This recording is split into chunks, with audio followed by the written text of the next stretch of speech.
Australia lost a war in 1932, not to Japan, not to Germany, not to any human enemy. Australia lost to birds, and it wasn't even close. 20,000 emus invaded the wheat fields of Western Australia. The government's response was simple. Send in the military, 2 soldiers, 2 Lewis machine guns, thousands of rounds of ammunition, unlimited government support, against 20,000 flightless birds with no weapons, no training, and no idea they were even in a war. It should have been a massacre. It was, just not the massacre anyone expected. By December, the Australian military had withdrawn in defeat. The emus remained undefeated, unbothered, still eating the wheat. This is the story of the only war Australia ever lost. November 2nd, 1932, Western Australia, the Campion District. Major George Pearce, William Meredith, stood in the outback heat. He was a decorated veteran of World War I. He'd fought in France. He'd survived the Western Front. Now he was being ordered to shoot birds. The wheat fields stretched to the horizon, golden, endless, valuable, and completely destroyed. Fences lay broken, water infrastructure shattered, tons of wheat consumed daily. The farmers were desperate. These weren't just any farmers. They were returned soldiers, men who'd fought at Gallipoli, men who'd been given this land as payment for their service. They'd survived war. Now they were being destroyed by emus. The emu stands 6 feet tall. It can run 30 miles per hour. Its kick can shatter bone. And in October 1932, 20,000 of them descended on the wheat belt like a biblical plague. The farmers demanded help. The government sent the military. It seemed like overkill. It wasn't enough. To understand how Australia lost, you need to understand what an emu can do. On paper, the emu should have been an easy target. Height, 5 to 6 feet. Weight, 80 to 130 pounds. Speed, up to 31 miles per hour. Weaponry, none. Intelligence, bird level. Military training, 0. The Lewis machine gun was designed to cut down charging soldiers in no man's land. It could fire 600 rounds per minute. Its effective range was 880 yards. The emu was a bird that ate grass. This should have been target practice. But the emu had something the Australian military didn't expect. 70 million years of evolution. The emu's entire evolutionary history was about one thing: survival, avoiding predators, dingoes, eagles, humans. Every instinct was tuned for escape. Their eyesight is extraordinary. They can detect movement from hundreds of yards away. Their field of vision covers 240 degrees. A human can see 120 degrees. An emu can see twice that. You cannot sneak up on an emu, and their response to threat isn't to freeze. It's to run erratically, in unpredictable patterns. An emu can change direction in 0.3 of a second. A human soldier needs 1.2 seconds to adjust his aim. By the time the soldier corrects, the emu has changed direction again. Dr. Sarah Crowther is an ornithologist who has studied emu behavior for 20 years. She explains it simply.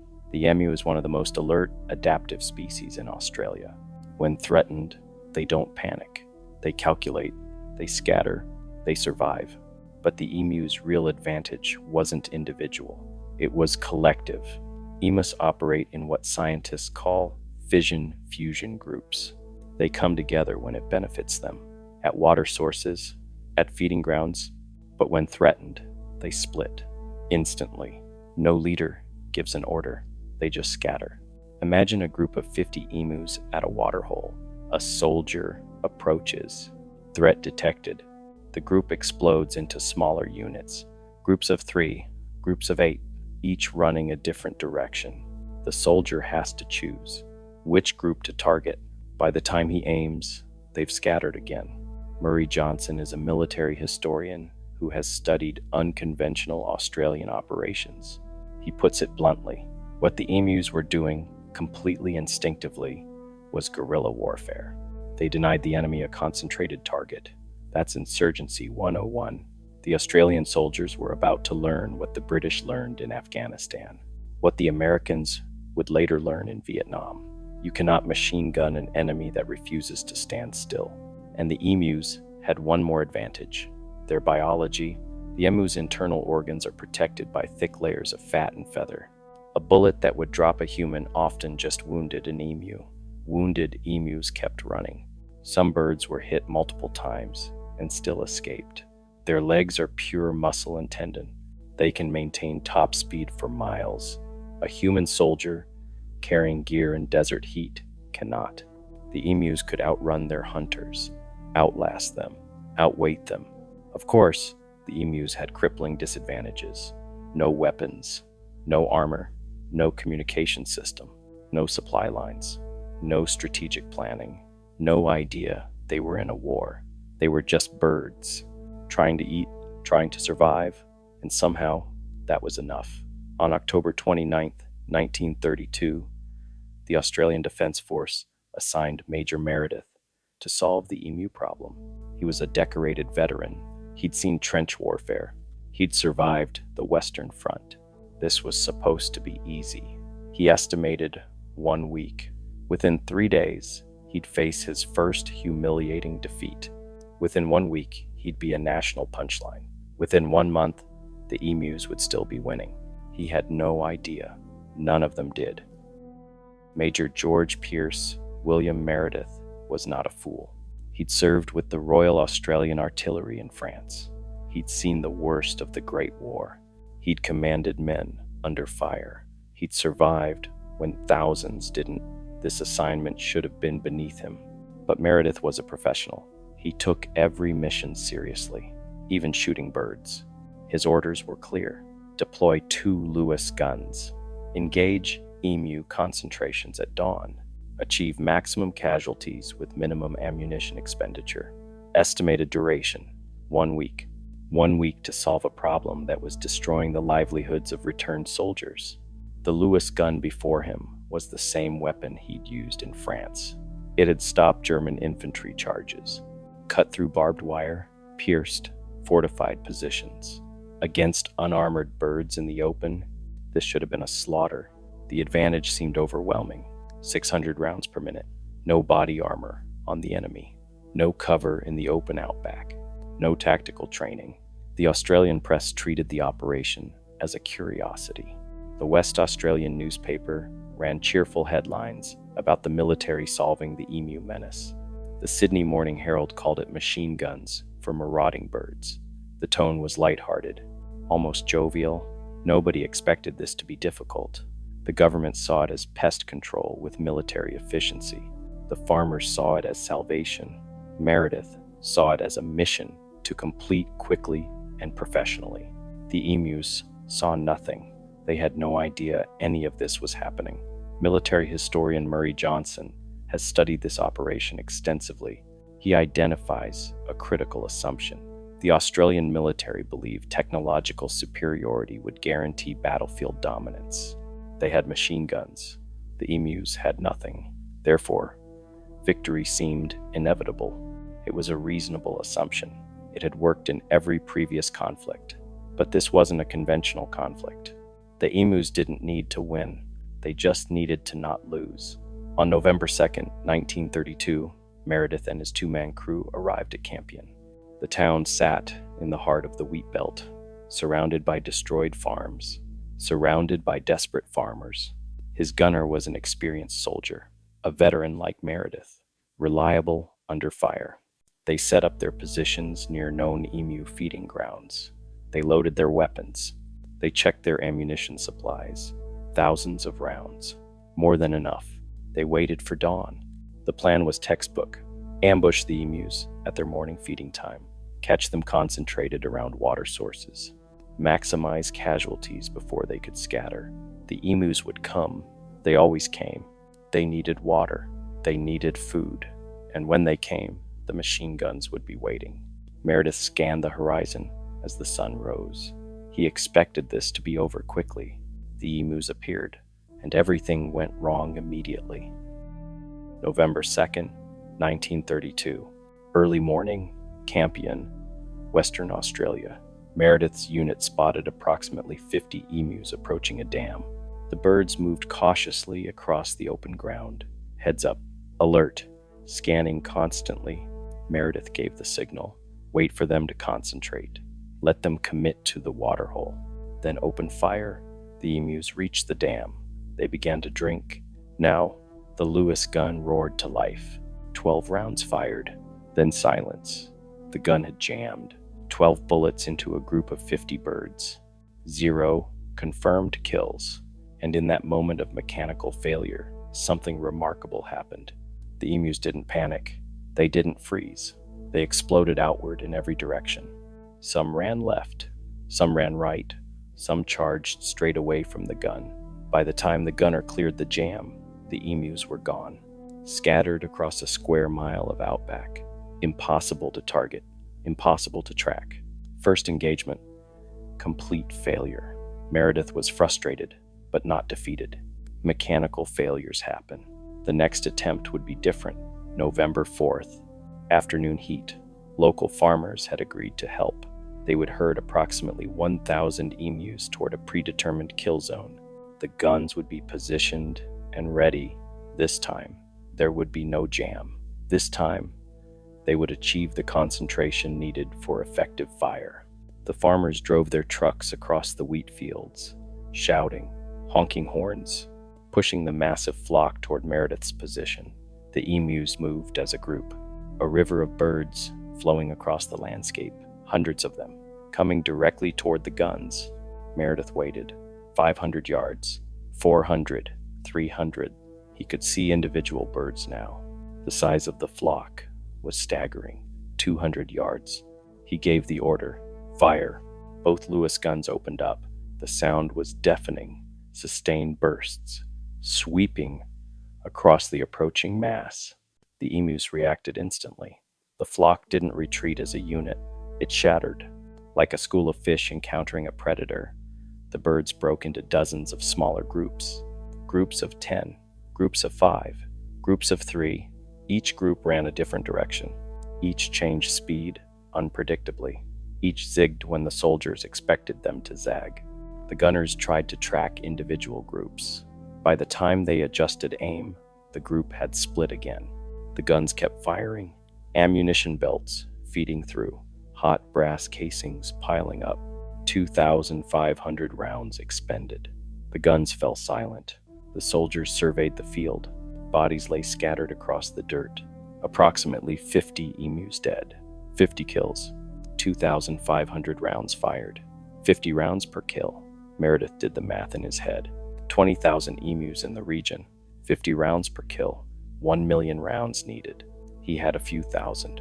The operation was already mathematically impossible, but it got worse. November 5th, Walgulan District. Meredith tried a new approach. Mobile warfare. Mount the Lewis gun on a truck. Chase the emus down. Fire from a moving platform. In theory, brilliant. In practice, disaster. The truck couldn't keep up with the emus on rough terrain. The suspension bounced too much for accurate fire. The gunner couldn't maintain a stable platform. The emus simply ran and kept running. 30 miles per hour across ground that stopped the truck. 1,000 rounds fired.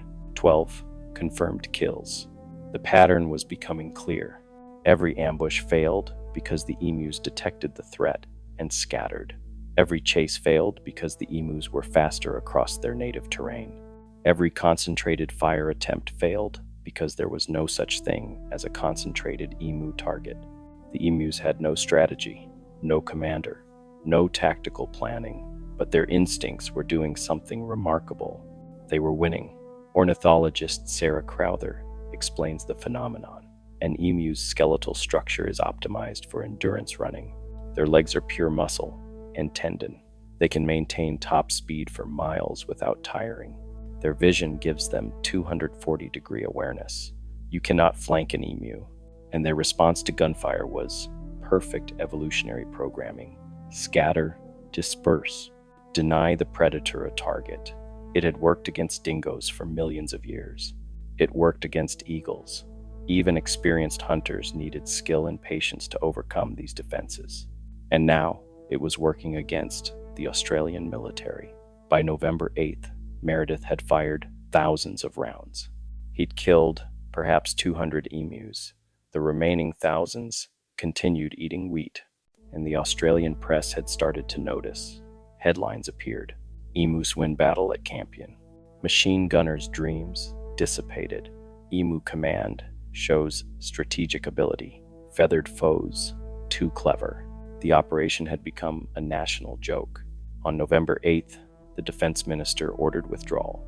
After 1 week, the military retreated. The emus had won, but the farmers were still losing their crops, and the government wasn't done yet. The farmers were desperate. Their crops were still being destroyed. The emus hadn't left. The military had. Veterans groups lobbied the government. Farming associations demanded action. Members of parliament faced angry constituents. The political pressure was enormous.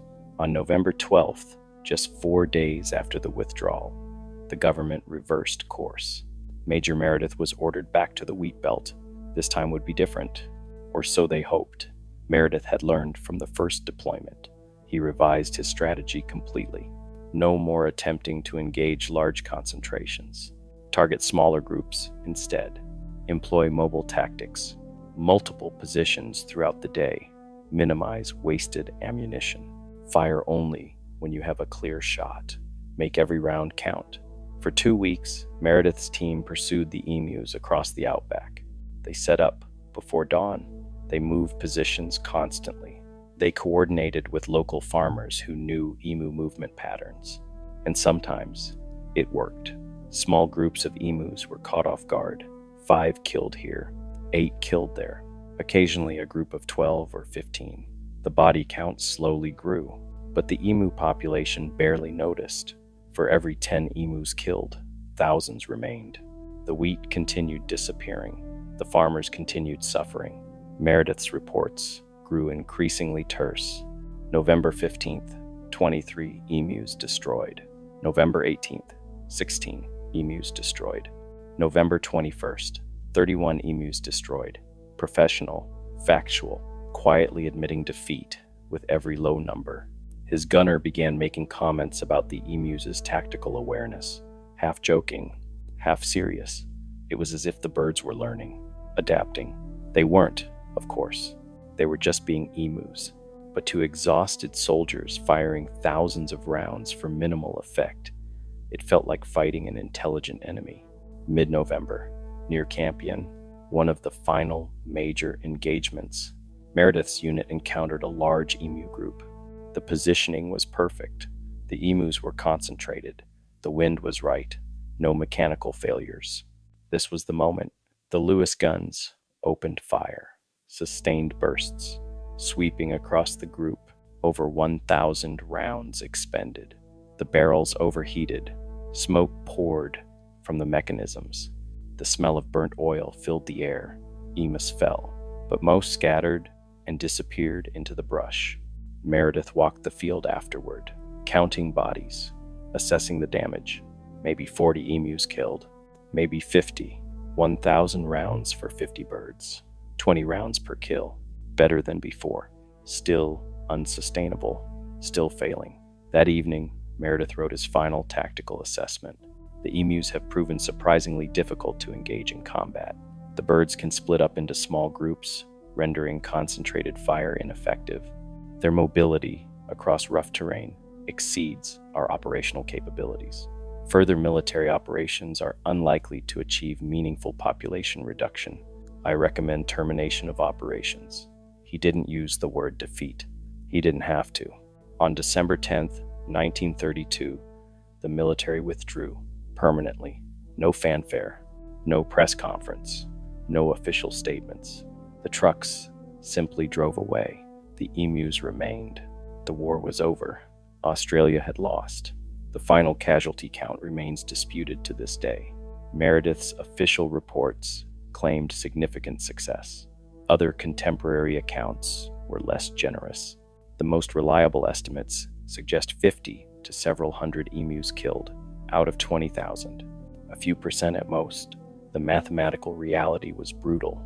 Australian military, thousands of rounds expended, minimal impact on emu population. Objective, not achieved. National reputation, damaged.